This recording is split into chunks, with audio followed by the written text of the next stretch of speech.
আসসালামু আলাইকুম এভরিওয়ান, সবাই কেমন আছেন? তো আজকে আমরা চলে আসছি মদিনা। এটা হলো উহুদ পাহাড়, আপনারা যেটা দেখতেছেন এটা হলো উহুদ পাহাড়। আর এটা হলো উহুদ পাহাড়ের সাথে মসজিদ। আর এখানে এটা হলো জান্নাতি পাহাড়। আর এই দেখেন এখানে কতগুলা কবুতর। এখানে আমাদের নবীজি যুদ্ধ করেছেন এবং আমাদের নবীজির চাচা হামজা রাদিয়াল্লাহু তাআলা আনহু শহীদ হয়েছেন এই উহুদ পাহাড়ের এখানে যুদ্ধ করার সময়। আর এখন আমি যাব পাহাড়ের উপরে, তো দেখতে পারবেন যারা আমার ভিডিওটা দেখতেছেন বা আমার ভিডিও নিয়মিত দেখেন তারা অবশ্যই আমার চ্যানেলটা সাবস্ক্রাইব করবেন। তো চলেন পাহাড়ের উপর থেকে আপনাদের পুরোপুরি দৃশ্যটা দেখাই উহুদ পাহাড়ের। তো এখানে আমাদের প্রিয় নবী হযরত মুহাম্মদ সাল্লাল্লাহু আলাইহি ওয়াসাল্লামের দান মোবারক শহীদ হয়েছে। তো এটাই হলো সেই পাহাড়, সেই বিখ্যাত উহুদ পাহাড়, যেটাকে আমাদের জান্নাতি পাহাড় বলা হয়। এই পাহাড়ে আমাদের নবীজি যুদ্ধ করেছেন এবং আমাদের প্রিয় সাহাবাগণ শহীদ হয়েছেন এবং আমাদের প্রিয় নবী হযরত মুহাম্মদ সাল্লাল্লাহু আলাইহি ওয়াসাল্লামের চাচা হামজা রাদিয়াল্লাহু তাআলা আনহু উনি এখানেই শহীদ হয়েছেন। আমি ওনার কবরটা আপনাদের দেখাবো, দেখতে পারবেন। এটা হলো মসজিদ, দেখেন এটা হলো মসজিদ। আর এখানে যে ওয়ালটা দেখতে পাচ্ছেন ঠিক এখানেই হলো হামজা রাদিয়াল্লাহু তাআলা আনহুর কবর। তো আপনারা দেখেন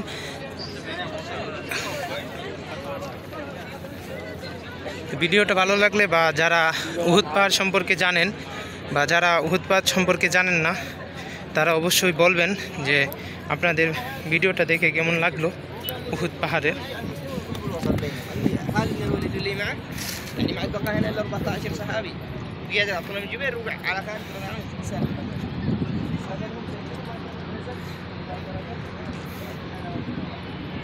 আসলে পাহাড়টা তেমন বড় না, খুবই ছোট পাহাড়।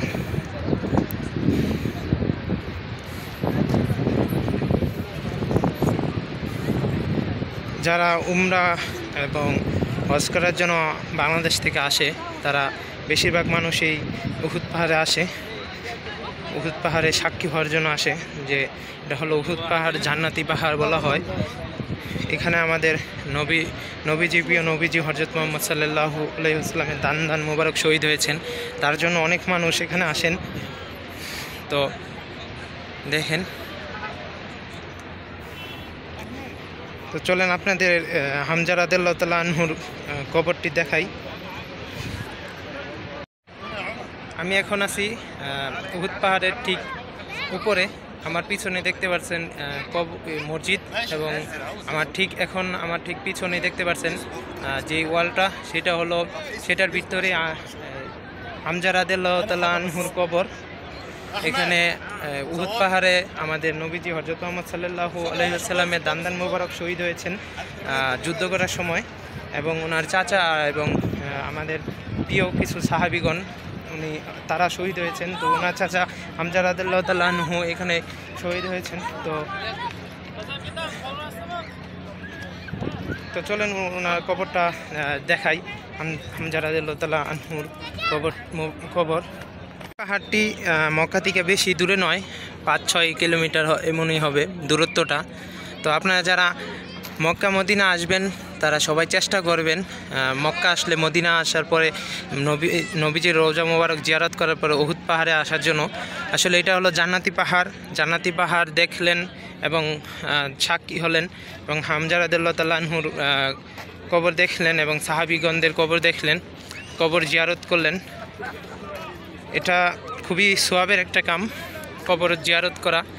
আর আমাদের নবীজি হযরত মুহাম্মদ সাল্লাল্লাহু আলাইহি সাল্লাম প্রতিনিয়তই এখানে আসতেন এবং সাহাবীগণদের জন্য দোয়া করতেন, কবর জিয়ারত করতেন। আমাদের নবীজিও সবসময় আসতেন। তাই আপনারা যারা এখানে আসবেন, মক্কা মদিনা আসবেন, মদিনা আসার পর অবশ্যই চেষ্টা করবেন এই এই উহুদ পাহাড়টি জিয়ারত করার জন্য, যেহেতু আমাদের নবীজি করে গেছেন এবং তার আদর্শ আমাদের অবশ্যই মানতে হবে এবং এসে জিয়ারত করতে হবে। তো এখন আপনারা যেটা দেখছেন এটা হলো হামজা রাদিয়াল্লাহু তাআলা আনহুর কবর। আর এখানে আসার পরে অবশ্যই আমাদের যে বাঙালি ভাইরা আছেন বা পাকিস্তান ইন্ডিয়াতে যারা আসেন তারা অবশ্যই এখানে এই দিক নির্দেশনাগুলো পড়ে নেবেন। এখানে ইংলিশে দেওয়া আছে, আরবিতে দেওয়া আছে এবং পাশাপাশি বাংলাতেও দেওয়া আছে। আসলে আমরা কবর জিয়ারত করতে আসে, সোয়াব কামাতে আসে, এমন কোনো কাজ করব না যেটার মাধ্যমে আমাদের জিয়ারত করা থেকে গুনাহ হয় বেশি।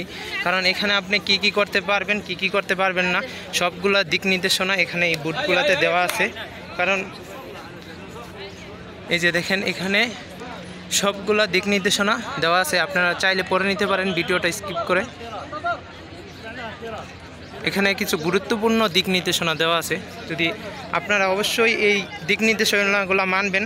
আর আমাদের বাংলাদেশে যে আপনারা বা ইন্ডিয়া পাকিস্তান যারা আপনারা এই ভিডিওটা দেখবেন, অবশ্যই আপনাদের জন্য এই দিক নির্দেশনাগুলো অবশ্যই জানা উচিত এবং দেখা উচিত যে আমরা আসলে কিভাবে কবর জিয়ারত করব এবং আমাদের কিভাবে কবর জিয়ারত করা উচিত।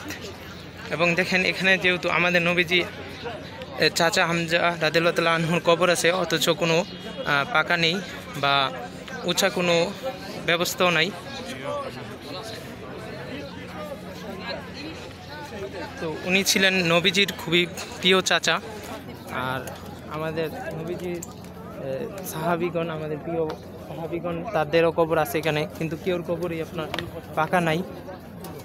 তো এটাই একটা আসলে গুরুত্বপূর্ণ দিক নির্দেশনা যে যেহেতু এখানে বড় বড় সাহাবিগণের কবর, তারপরও তাদের কবরের পাকা নাই বা কবর জিয়ারত করার দিক নির্দেশনা কিভাবে কবর জিয়ারত করতে হয় সব কিছু বলে দিছে। তো আপনারা এগুলো অবশ্যই চেষ্টা করবেন, তারা যেভাবে নবীজি যেভাবে বলে গেছে ওইভাবে জিয়ারত করার জন্য। তাহলে দেখবেন অবশ্যই এটার মাধ্যমে আপনারা উপকারিত হবেন এবং আমাদের নবীজিও খুশি হবে। তো সবাই ভালো থাকবেন। যদি ভিডিওটা ভালো লেগে থাকে অবশ্যই চ্যানেলটা সাবস্ক্রাইব করবেন এবং কমেন্ট করে জানাবেন আপনার মতামত। কোনো ভুল হয়ে থাকলে অবশ্যই ক্ষমা করে দিবেন। আসসালামু আলাইকুম।